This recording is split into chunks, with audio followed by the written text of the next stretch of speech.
لا طبعا المكرونه ما تنفعش في الدايت، لا طبعا. اتجننتي في مخك؟ انت اتجننتي في مخك يا دعاء؟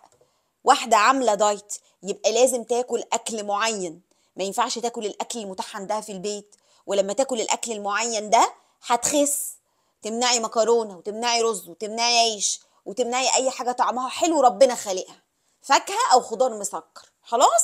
هتعيشي على البروتينات وهتعيشي على الدهون وهتعيشي على الخضار اللي طعمه مش مسكر، هتخسي.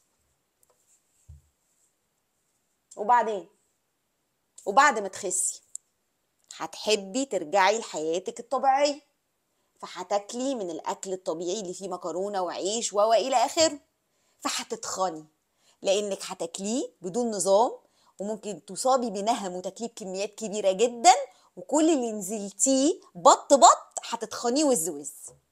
المكرونه تنفع في الدايت مع التعقل في كمياتها، ان انا اجيب طبق واحسب كل 4 معالق مكرونه بحصه نشويات، يبقى انا ممكن اخد لحد مثلا من حصتين ل3 حصص مكرونه، يعني من 8 معالق لحد 12 معلقه، ومعاهم خضار ومعاهم بروتين، وكلته بالهنا والشفا.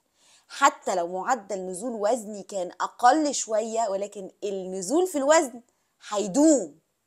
شغلوا دماغكم، مش هنعمل حرمان وانعزال وبهدله ومرمطه وبعد كده نتخن اكتر من الاول بعد ما نرجع لحياتنا الطبيعيه. المكرونه تنفع في الدايت، وما تسمعيش كلام حد بيقولك غير كده. ارجوكي اتعلمي تعتدلي وتقنني الكميات وتاكلي كل الاكل المتاح في البيت. الله يهديكم.